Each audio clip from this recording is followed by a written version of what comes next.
everyone. This is Harshvardhan Tiwari. I'm the project lead at Project Maverick. The project is dedicated to Professor Shamnath Bashir and his goal of making legal education reach marginalized communities in every corner of this country. The idea which basically the project revolves around is to create leaders and not followers. Access must be granted where it is possible. And to make that end possible, we aim at providing free training for law aspirant for all law entrance examination. In this project, we are providing with free live interactive sessions. In one of the session today, we have with us Ayushi Richa Mishra. She's a practicing advocate, and she has already taken a session with us on criminal law, which was well received. At this moment, when we are at exactly 46 people have joined us on Zoom platform itself. Ayushi, the topic for the day is very, very important for law entrance examination, whether it is CLAT, now I can say UG or PG, or even if somebody is preparing for any other entrance examination where law comes into the picture. The topic which has been taken is offense against property under Indian Penal Code, and you will be taking us through certain important topics of that. My only request will be to keep it to more of an incline to the UG preparation, wherein I can actually state the important topics being theft, robbery, extortion, and dacoity. Over the years, from the last 20 years, since the law, more than around 20 years, law entrance examination, I've seen that these are the topics from which questions have come into the picture. Whether we can see them in NALSA paper of 2005 with respect to theft, or in SIU 2000 paper, or further on. I will be taking it across whenever you will be telling us about a particular concept. I will come in and connect it with the law entrance examination, CLAT UG. So herein I request you to kindly proceed with today's webinar, and it's 50 plus audience right now. Ayushi, over to you. Okay. Hello, viewers. I hope you all are doing well, and thank you for introducing me, Harsh.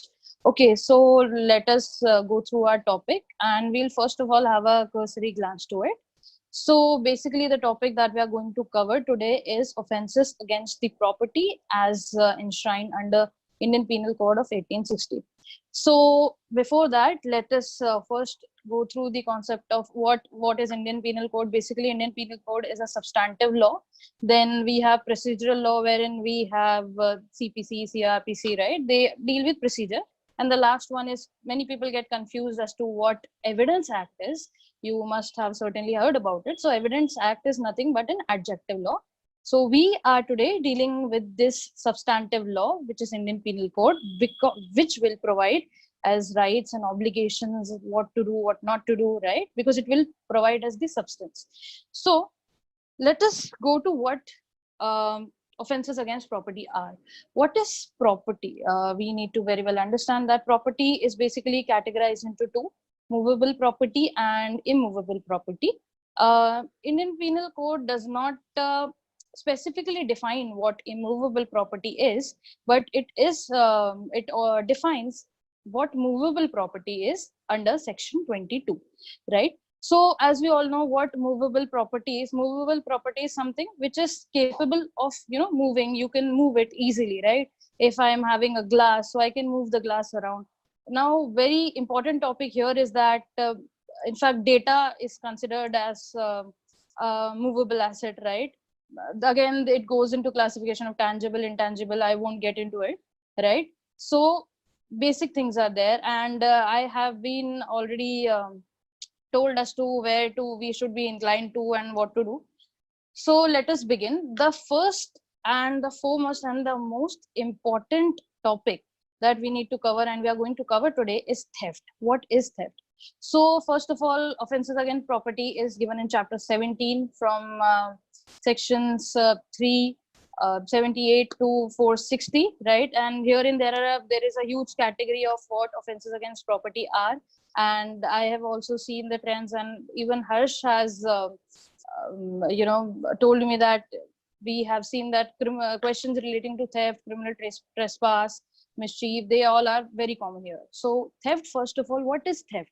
What is your understanding of that? And theft is something we have actually heard about and understood since we were child, right? We were, say, if your mom gets you something, if she's getting you some gift, or it is something about sibling rivalry, you both have two chocolates each, you have eaten your share of chocolates, now you want the other one's chocolates too, right? You go and take that person's chocolate away. Now here obviously we are not talking about any malified intention, because obviously when we are studying about offenses, one thing that plays a very important role here is guilty mind, right? Mens rea and actus rea, right?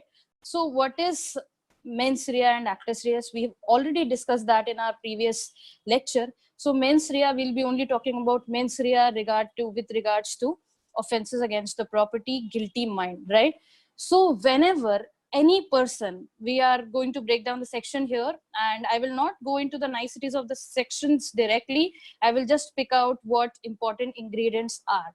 So first is, whenever any person tries to take away, right, someone else's property out of their possession with an ill intention and without their consent, right, this is what theft is. Okay, for an example, I am having a nice pen, right, and there must be some of my friend who would be like in my classroom, okay, I like their pen, I like his pen, I like her pen, and I'll be going out for lunch, I keep my pen in my bag, and someone just comes during the lunch time and takes away my property. Now am I present at that time when the theft is being taking place? No, I am not. Okay, I am away from it.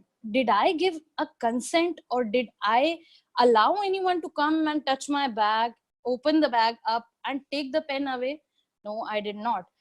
Now, is this property being taken away from my possession?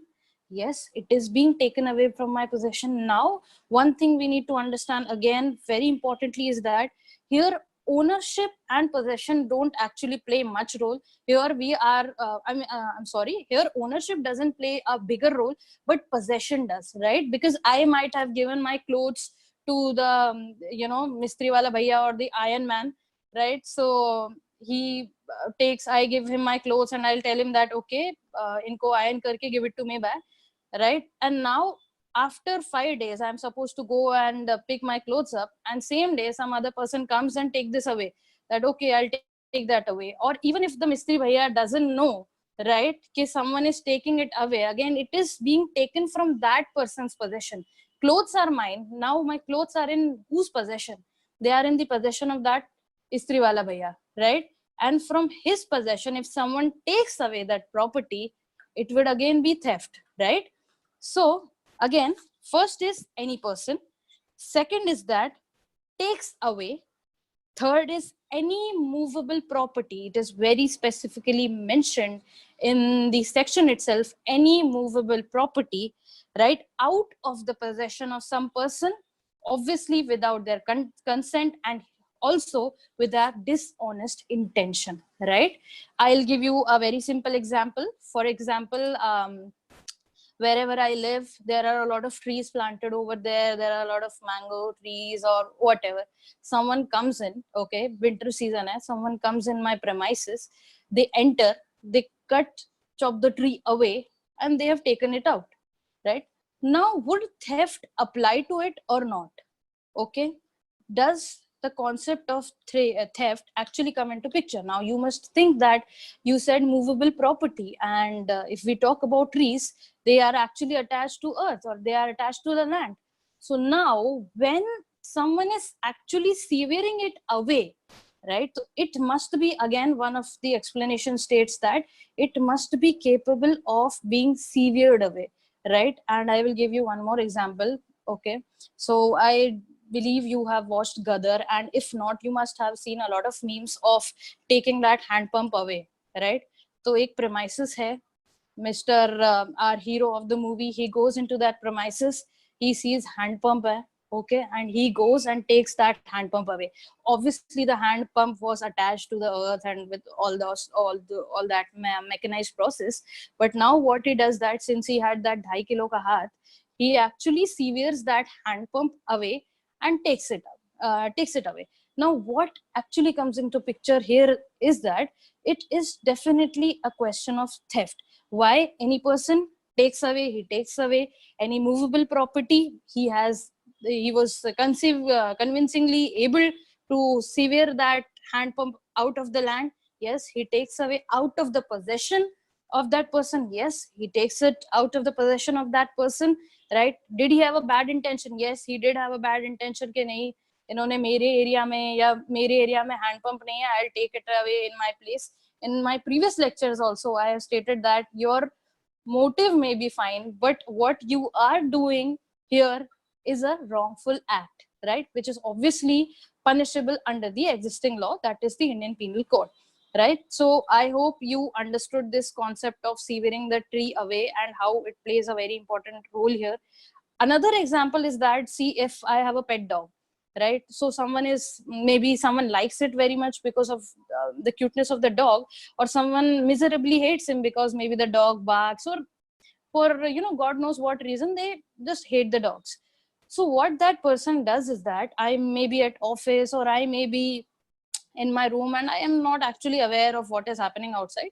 Someone comes, they sneak into my premises, they come with some dog biscuits or dog treats, and they actually lure my dog away by giving him one biscuit, and he's just piche khicha chala aaya with the treats that person has been offering. So now, does theft actually apply here?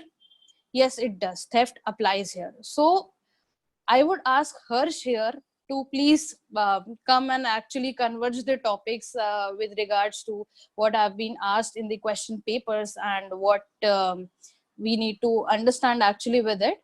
So, yeah. Yeah, Ayushi, with respect to this particular topic, there was a very, you explained it very convincingly about this particular topic, which I asked you to, which was with respect to the cutting of a tree. This question has been asked twice in the law entrance examination per se, especially CLAT. We have seen that the question with respect to theft, if I refer to CLAT 2011, there were 4 questions with respect to one single topic, and that too from criminal law, and that too from offense against property, and that too a particular area theft. 4 questions are, I can say it's a very great number. When we visit the past year papers, whether it is NALSA 2005 or NLS IU 2000, the question was on theft with respect to somebody taking away a sweater, especially. So of course the differentiation one must possess is to understand whether it is a movable property or it's an immovable property. The first and foremost thing. A lot of people have this particular thought in the class also. The children have this particular difficulty in understanding the movable property and immovable property. So if you can throw some light onto that particular topic after like 2-3 minutes. Also with this particular topic, when I say there were questions on this the tree part, which she has already answered. Apart from that, there were questions with respect to somebody going on a journey and entrusting their plate or some other thing to the possession of a particular person, the keeper of a warehouse rather, till that particular person returns. But then that particular person carries that particular plate and gives it to goldsmith and sells it. So there was a question on this particular concept as well in the CLAT 2014. CLAT 2015 again came up with the tree cutting proposition question. The question was on Ramu and Rinku. You all can go through that particular part. Apart from that, another one, then this particular question is especially quite interesting, and it's important. That is, during his visit to the house of C, A asked B, the son of C, to accompany A to the forest. Neither A nor B informed C in this regard. B accompanied A to the forest. Now the question is, क्या यहाँ पे theft हुआ है? And what the proposition comes into the picture is that, which I actually also used to tell in class, is, do you consider a particular human being, a person, to be a movable property? Do you say to his father कि अगर आपने ऐसा नहीं किया मैं आपका बच्चा चुरा लेना, in that sense कि नहीं आपका बच्चा चोरी हो जाएगा? You are asking somebody, नहीं मैं आपका बच्चा लेना चाहूंगा, it's just a property, movable property. So in that proposition, this came in CLAT 2016, another very important question to that event. And then there were questions with respect to the taking. You told us about keeping the book and somebody taking the book. Same goes around with the watch concept, and that is from NLSIU 2005, if we look into the picture. So apart from that, a lot of questions have come from this particular topic. I will not take much time from AI 2010 to others, Symbiosis as well. Over to you if we can continue with the topic. Okay, so I would just like to add something on to an example. Harsh just stated that if someone is going on a journey and that person entrusts his plate or whatever valuable whatsoever to some other person, and he takes it away and he runs with it or whatsoever. So here theft actually wouldn't apply, but criminal breach of trust would apply.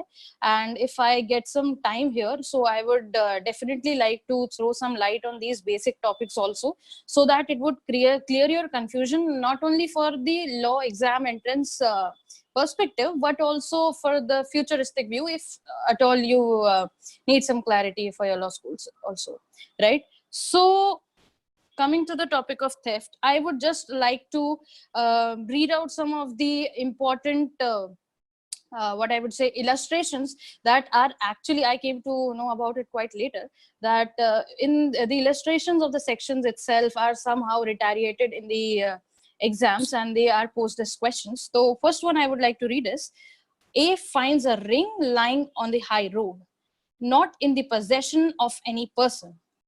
A, by taking it, commits no theft, though he may commit criminal misappropriation of property.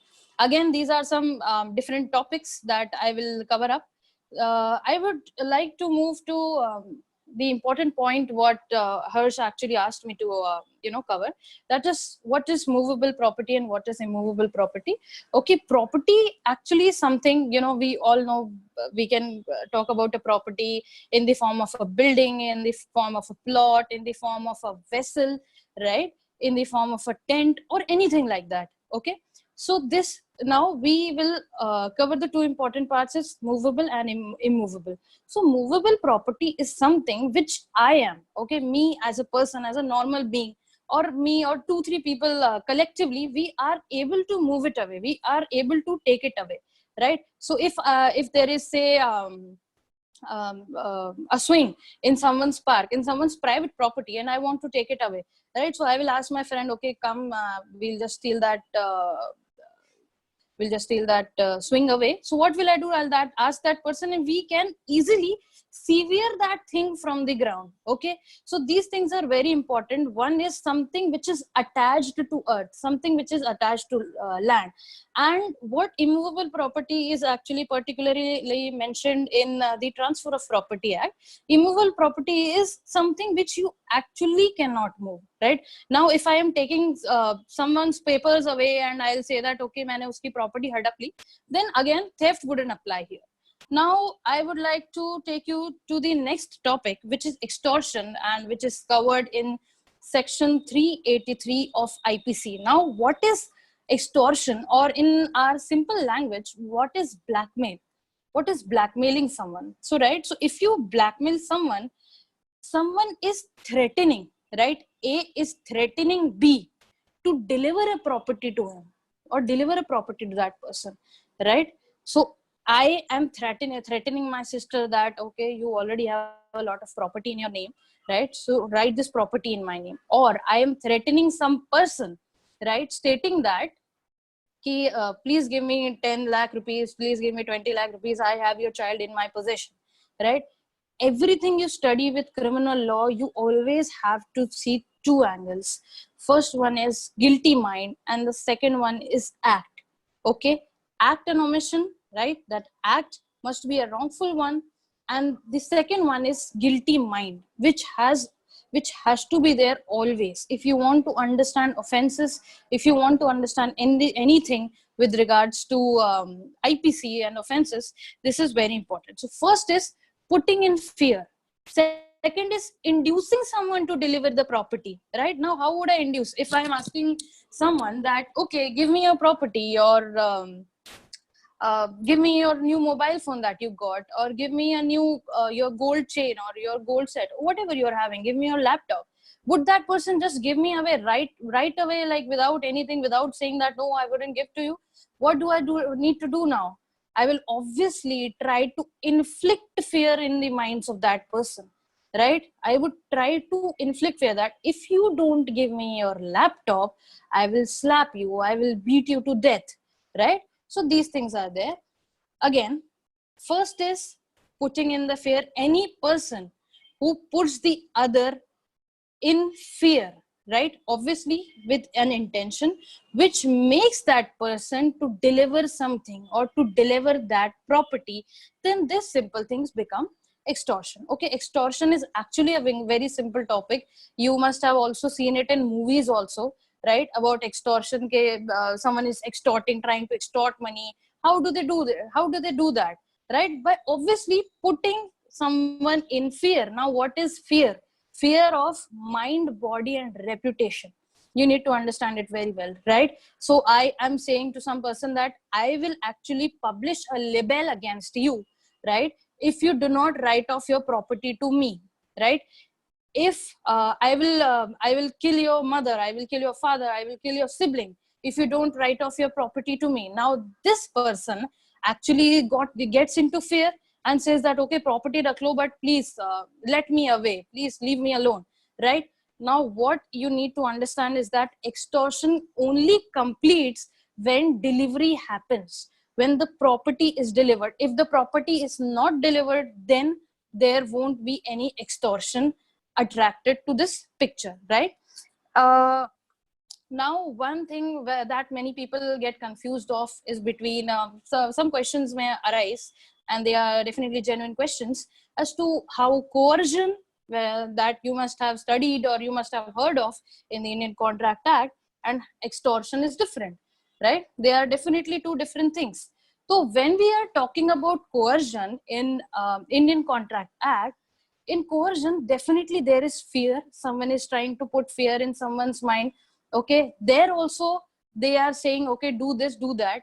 So in contracts, coercion is only and only restricted to entering into the agreement, right? Here it is not about the delivery of the property, immediately taking away that property or that valuable security, right? If I'm having 50,000 cash, someone would come up and say that, okay, maybe at the gunpoint, someone will come up and say, give me this property right away. Now I am here in fear of mind, body, and reputation. So I am mentally threatened that, okay, something can happen to me. Reputation, as in someone would come and, you know, publish something about me. They will say that, okay, I'll publish some information like this about you. Okay, I'll write something about you. If you don't pay me this 50,000 rupees of sum of money, what will I do? I will immediately deliver the property. Okay, take it away, right? When we talk about coercion, I am just entering into an agreement. Someone is you know, having a gun at my head, right? They would be like, immediately enter this into this agreement, otherwise I'll shoot you, right? I'll slap you. Do this right away. So here, use of force is there definitely, but it is for entering into an agreement. Here, it is for the delivery of property, immediate delivery of property, right? Again, extortion, delivery of property. I would like to now actually take you through some examples, which are again given in illustrations in this section. So just a second. Till the time, I would like to ask Harsh to actually add up if he has something to say about it. Yeah, Ayushi, this particular topic, extortion, as you rightly pointed out, whoever intentionally puts any person in fear of any injury to that person or to any other, and thereby dishonestly induces that person so as to fear to deliver any person, any property, commits extortion.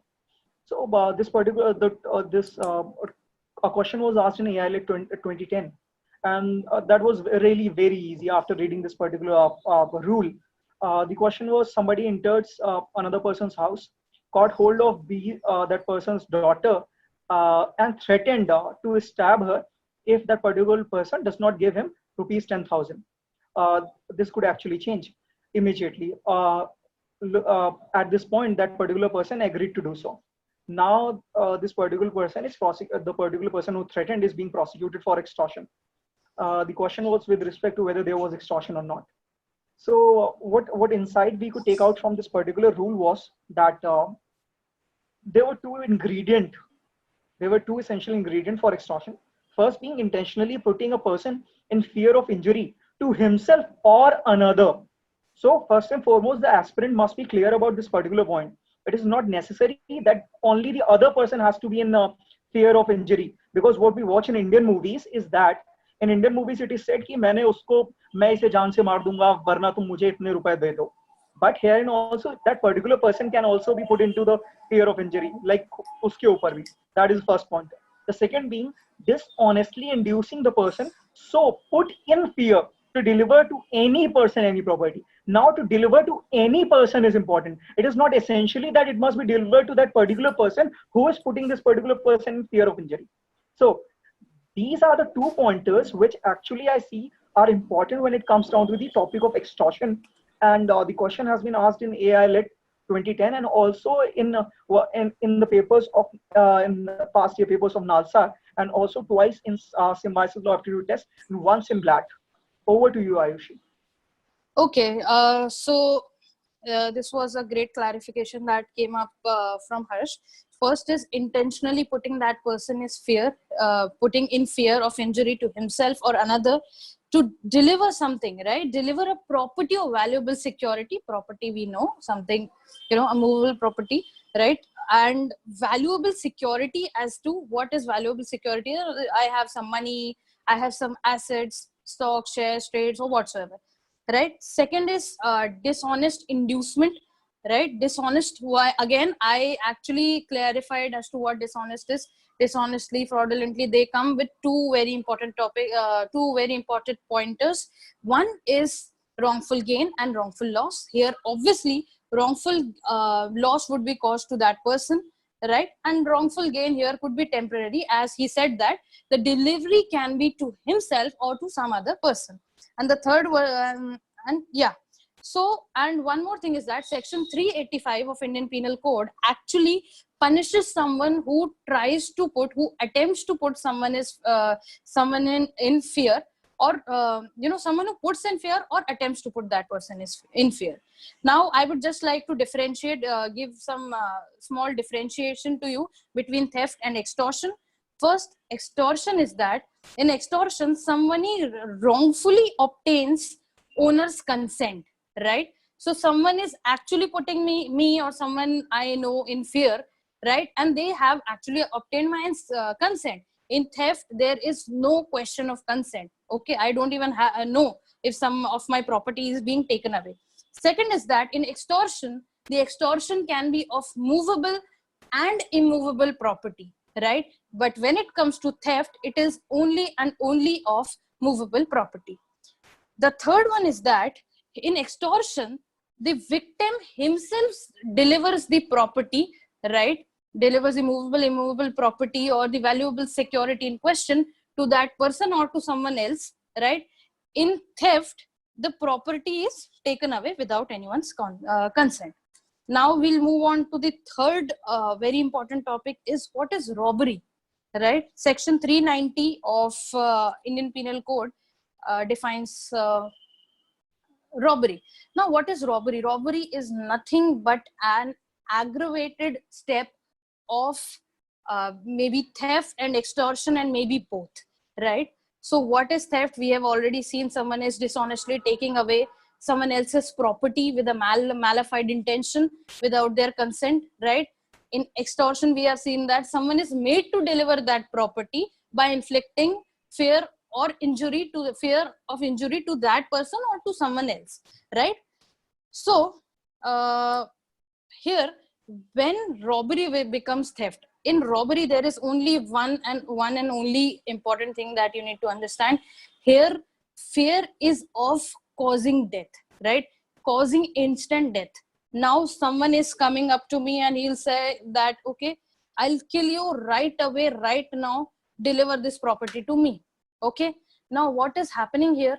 Here it becomes robbery by extortion. Why? Someone has actually tried to put me at the gunpoint, or someone is trying to fear me. Someone is actually holding a sword in their hand. Someone is holding a you know, they are making me sit on the maybe heap of explosives or whatsoever.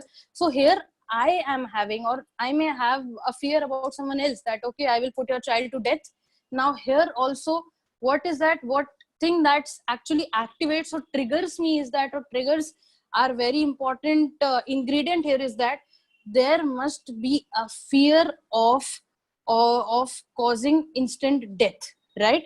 So I'll just take you through this. Now one more thing is that if I am trying to cause hurt to some person, right, there are 2-3 basic concepts as to hurt, grievous hurt, how you are causing that hurt. You are armed with some weapon, you are armed with some deadly weapon, right? So these are some important sections which are enshrined in Indian Penal Code. Now say if I have taken someone's purse away, right, and I'm running, I'm just going on running, and by the way, like how I'm running, I see some small pebbles or some stones, very small stones, and I'm just throwing at that person. Would it amount to robbery, or would it just be theft, right? So it was given in one of the important case laws. It stated that this won't be robbery, it would only be a case of theft. Again, if say if I'm running and someone is running after me and that person is hurt unintentionally, okay, I did not have an intention to hurt anyone, I just took away a purse and I just started running away, and in the course of chasing me or whatsoever, someone gets hurt, right? Someone, maybe that person may obviously be a victim or anything like that. So would it be called as robbery? No, it won't be, because it won't be, because again it was clarified by one of the high courts. They stated that if someone is actually incurring any accidental injury during this course of whatever is this course of theft, then again it won't be robbery.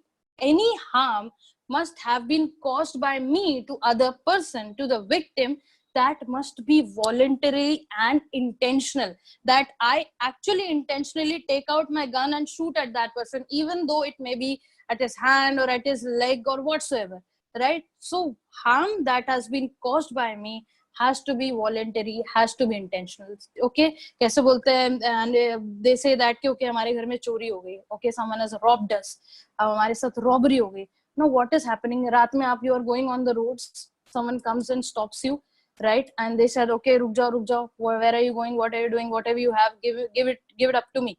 And you'll say okay, no, please keep calm, I cannot give it to you, I won't give it to you, this is my only money whatsoever. Now that person takes out a knife. Now what is happening to you?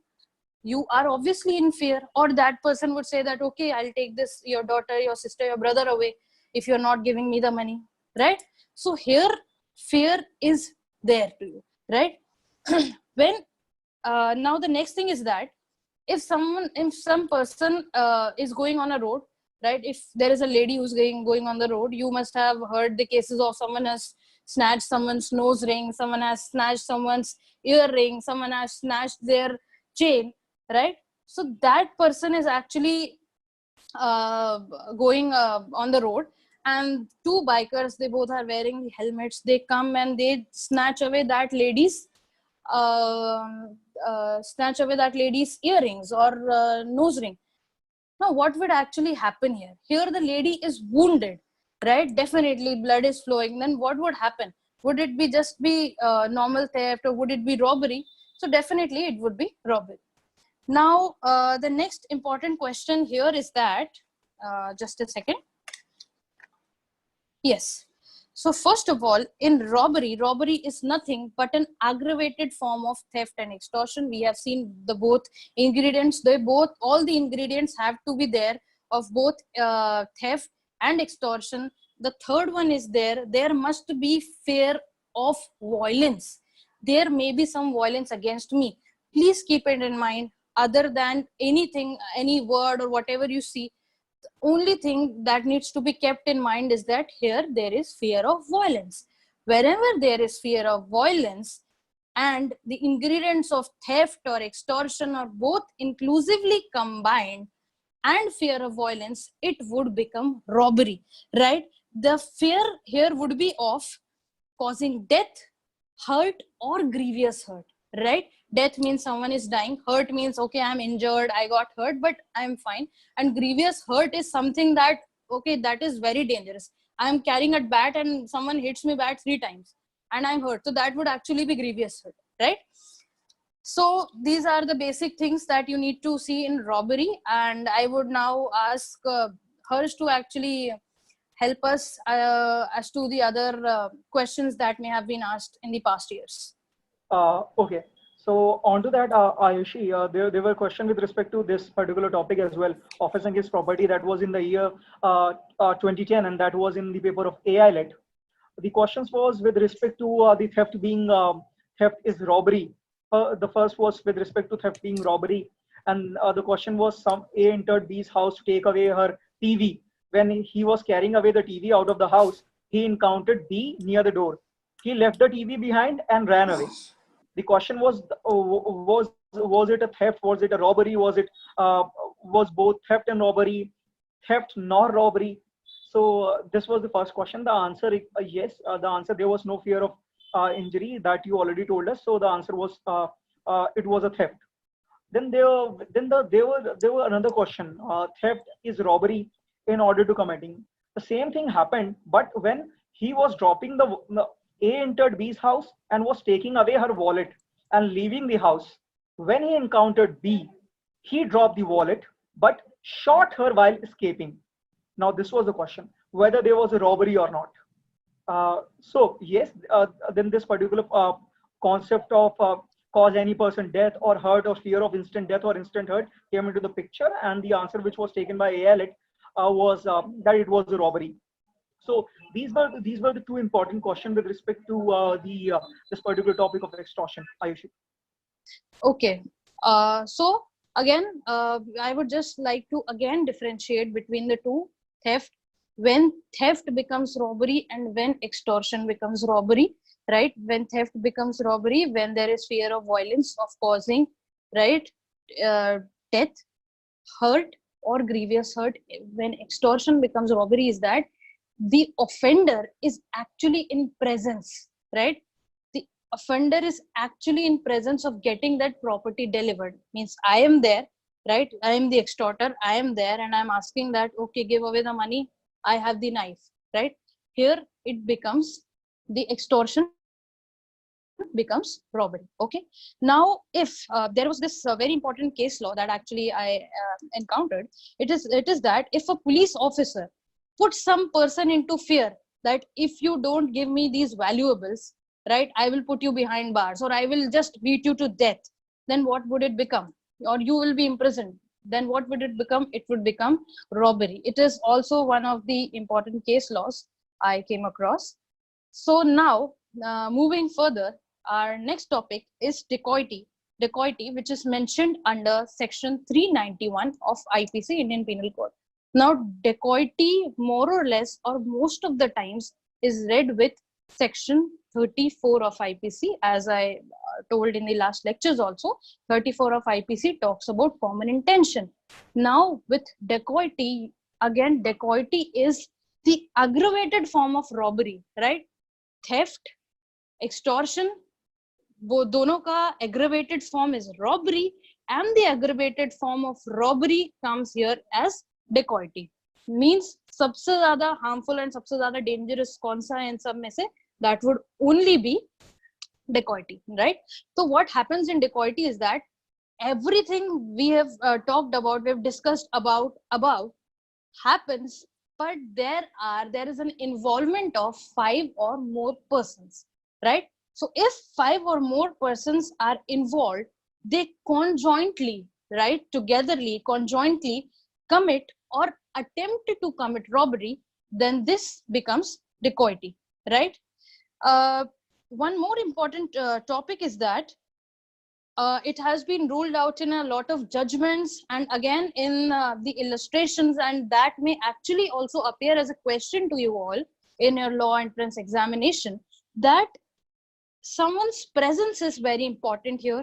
Someone who is aiding in this commission is very important here, right? Someone who is attempting is also responsible for this one and the same thing, dacoity, right? As I already stated, I gave an example in the previous lecture as to there are 6-7 people, right? One decides to only drive the car, one only decides to just see that okay how the plan is going to be. यहाँ पहाड़ी के पीछे वाले रास्ते से someone would come, there is only trees, no one would be there to see us, no one would actually notice us, right? People don't usually come around at that time, right? And also in IPC, dacoity is very well scrutinized as to dacoity by night, how dacoity happens, right? So I will not go over there, otherwise our session would just derail from the topic, right? When dacoity becomes murder, right? So for example, if I am a group of this dacoity gang, there are 7 members, only I was the one, hamara plan was there to, we will go 5-6 people, we'll have obviously some low-key weapons, and we would as far as possible won't use any of those weapons, but if something goes obviously out of the plan, we may use it, right? So what happens is that I am carrying a gun, and while we are performing this act of dacoity, I take out my gun. At the end of the act, I take out the gun and kill that person. Now the question would arise is that, am I only responsible for dacoity with murder, or my whole of the gang, right? All my homies are responsible for it, me plus 6 others, right? So yes, we all will be equally responsible for causing dacoity with murder, and it is given in section 396 of IPC, right? Now dacoity is actually divided into some stages. First is assembling. We all are meeting at the spot that okay, this would be our spot of discussions or whatsoever. Second is that preparation. Now we'll prepare a blue chart, right? And we will prepare a printout blueprint, right? So someone would say that okay, we should enter from this area because the other area is not safe. The other one would say that no, I don't think that is fine.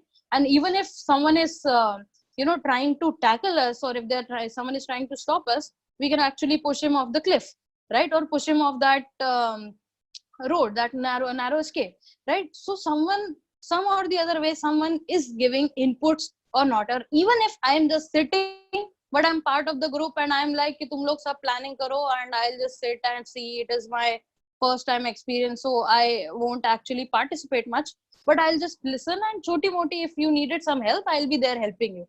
So this all becomes the part of preparation, right? Someone would get guns, someone would get maybe bora or clothes, something to wrap that person around, to beat that person or whatsoever. Someone would get huge or big bags as to, okay, we'll keep this thing again, right? And next one is actual commission. And it is very pertinent to note that if when you go to the law school, you will understand that when it comes to dacoity, each and every step that I mentioned above is punishable, right? And I'll just bring this thing to your knowledge that this was this case law. It was stated that I'll just refer a movie for that. I'm sure you must have seen that movie Fir Hera Fairy, and this thing that actually comes around a lot is that chor ke ghar mein chori kiya, then unke ghar se someone steals the guns and the other stuff away, right? So chor ke ghar se chori, from wherever you do chori is chori, right? Theft is going to be theft everywhere. Okay, next is that again the other question comes here is that offender, some offender who is armed with deadly weapon, someone may not be armed with deadly weapon. Some offender is armed with deadly weapon, but they don't even use it. Okay, it is just lying there in the boot space of their car. They just go and perform dacoity, but they somehow get caught, or later on they get caught. Okay, these persons were there who committed this act of dacoity. So this thing comes into picture. Now I would just like to take you through it very quickly. Theft, first thing. Second is extortion. Third is robbery. And the aggravated form, aggravated means the bigger form of all these things is dacoity, where 5 or more persons are involved. They conjointly, right? They conjointly conspire, or they conjointly make plans to commit an act of robbery, right? So this is what all dacoity is all about. Now, if time permits, I can actually take you through the topics of criminal breach of trust, misappropriation, but let's ask Harsh first. Uh, okay, Aishi. Yeah, the time permits us to go through this criminal breach of trust and criminal misappropriation too. There was this particular question with respect to dacoity in the year was asked by NLSIU Bangalore in 2006, and it is very important to understand when five or more person jointly commit robbery. So this number game is important. Like the question was with respect to six person agreed to commit robbery in a particular house, but only four turned up. So whether it will be called as a dacoity, the answer is, Ayushi, the answer is no. Definitely no. Yeah, so that was actually everybody was answering in their own mind. So Yeah. the answer is no. So Yeah. there must be five or more person. Okay, so that is very very important. That is very very important, and this must be understood very clearly that you need to have this kind of a person, like five or more person are to be there. Then only it will be called as a dacoity. Now on this particular proposition, yes, there are other offenses which are considered as offenses against property, and they are important too. So Ayushi, if you can please take us through, uh, you were stating criminal breach of trust, and you were also stating something about if you can take us through criminal misappropriation. Over to you, Yes. Ayushi. Okay. And sorry for this glitch. My phone fell off actually. And yeah. So first of all, we'll talk about what criminal misappropriation is and what criminal breach of trust is. These two are also very important topics when you talk about offenses against property, right? So section 405 talks about criminal misappropriation, and 405 talks about criminal breach of trust.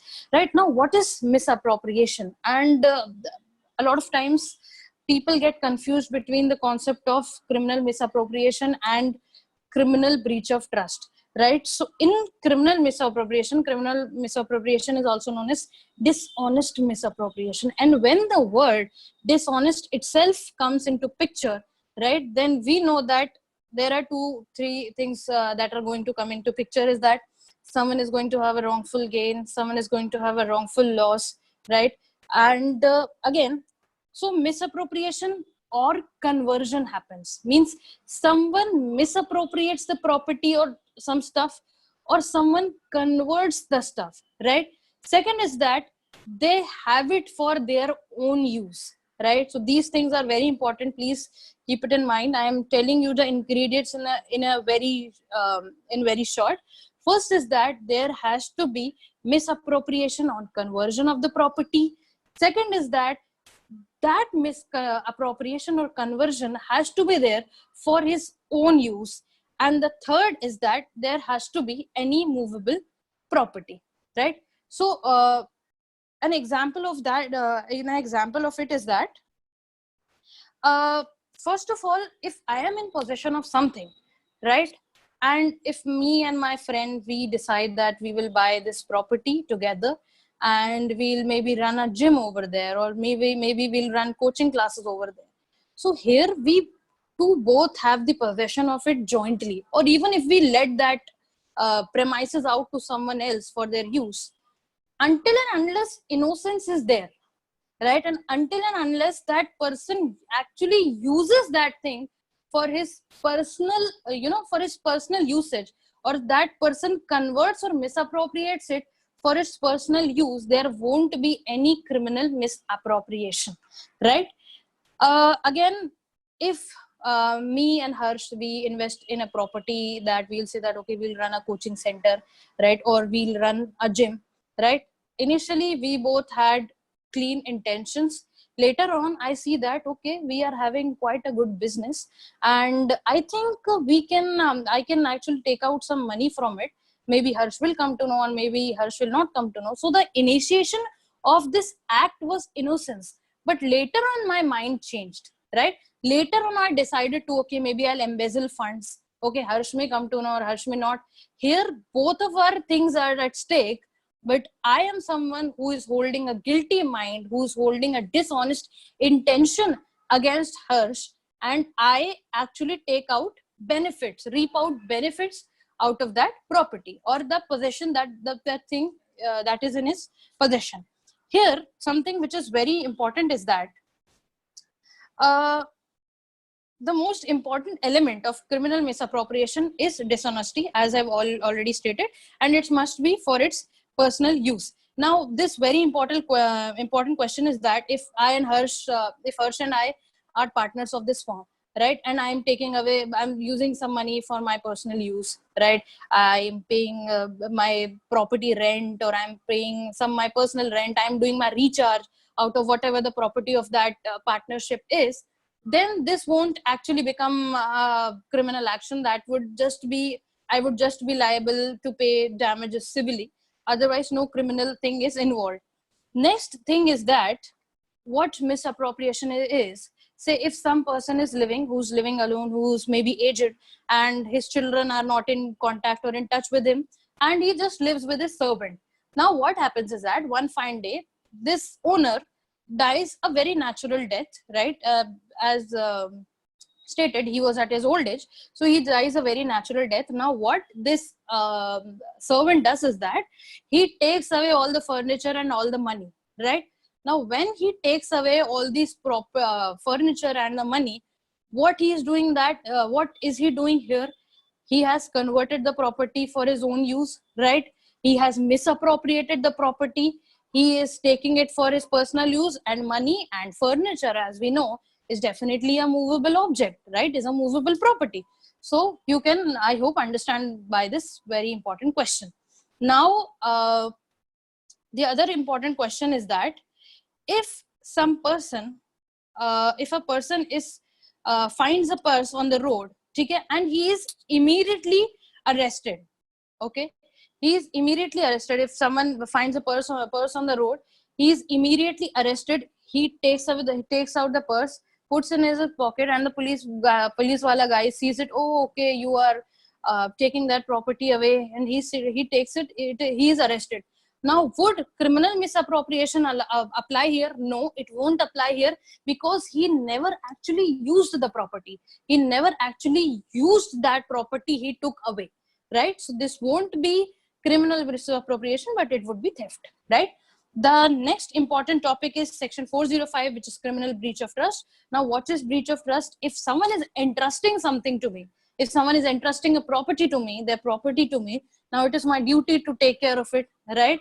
Now, when we talk about criminal breach of trust, not always the concept of finders keeper apply here. If yes, if you actually look out for that person for a reasonable amount of time, that okay, I waited for 2 years for someone to come and take this diamond necklace away that I found on the road, right? And someone doesn't make no efforts here. What would happen here is that then I can actually keep that property as my own. But without making no attempts and without waiting for a reasonable time, if I take away that property and put it to my personal use or start using it, then it would become criminal breach of trust. Now, the example that Harsh gave in the beginning of the lecture was, if someone is entrusting their bike, their scooter, their jewelry, or even maybe their house, stating that okay, please take care of this house, I'll be back after 2 months, and then I'll take care of it. Now, what I do here is that either I sell off the property, right? I'm using that bike for my own purposes, and also I sell it off, and then later on say that, no, I don't remember you giving me something, or I don't remember having any bike, or that bike just droned off, or something like that.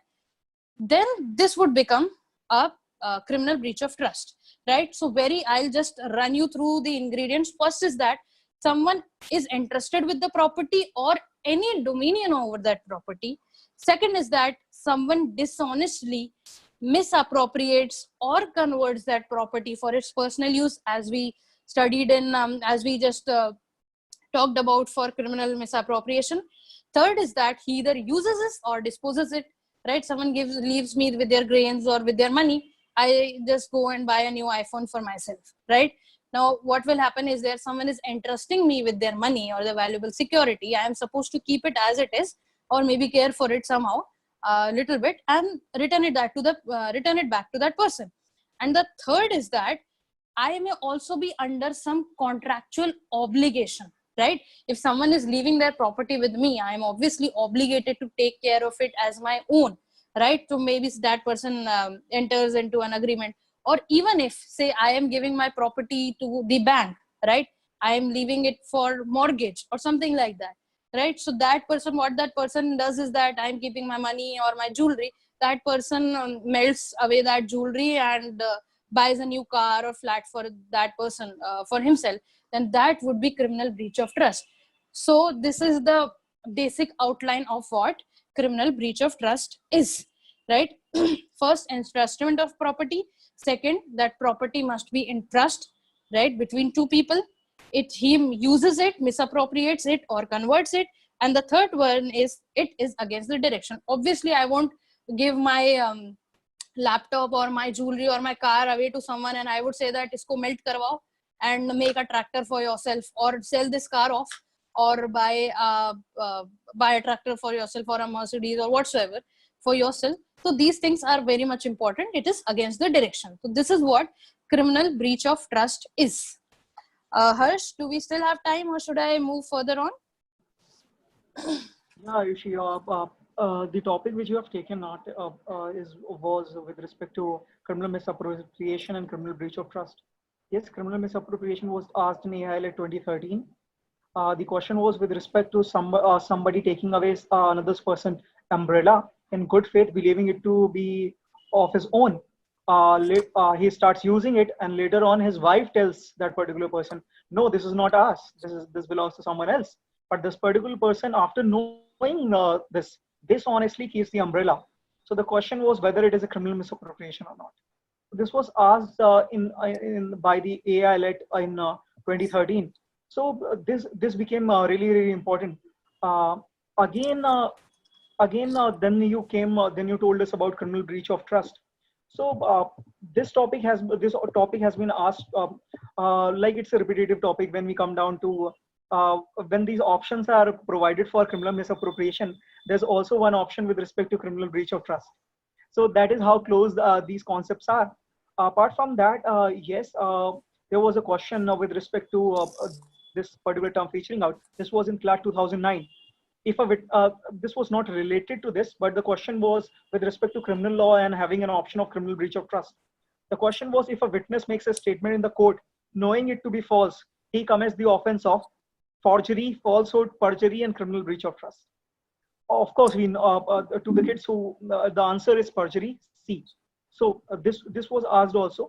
Apart from that, the question came with respect to this particular topic was in CLAT 2012. Then further on, this was asked also in one of the papers of BHU law entrance examination. So again, this has been very this has been asked quite a number of times as well. So Ayushi, what are the topics which you want to take further? So I thought I would be considering all the main topics, like maybe I'll take in cheating, a little bit of cheating, and I'll take criminal trespass, just the superficial level. In the superficial level, I would consider that. And I was also considering receiving stolen property, right? Yeah. I have seen some questions of it. So I was actually considering to cover up these 2-3 main more topics. If you allow me, I'll do it. Otherwise, we can chuck that part. The point is that we are already running short of time. But yeah, actually, we will be in the other session. We will keep it a longer time frame. And for first 15 minutes, we will be discussing these topics, the topics which you have told us with respect to the cheating part, especially that is sometimes asked. Apart from that, thank you so much, Ayushi, for joining us today for this particular webinar for Project Maverick. You very well covered these topics of offense against property under the Indian Penal Code. This session was actually attended by 65 people for the entire duration on the Zoom itself. Great. So with that note, thank you so much, Ayushi. Thank you everyone for joining in. Thank you, Ayushi, there were a few questions from the participants, but they were not actually related to test prep. They were actually, some people were asking their own personal property related issues. One such was with respect to selling of a property of a grandfather. Then 28 years later, the court said this, the court said that. So then somebody was asking me, if I do so with my neighbor, then will a lawyer save me? So these were not related, but they were actually they were actually questions related to this topic. So thank you so much, Ayushi, for taking this particular session with Thank us. you, everyone. Jai Hind.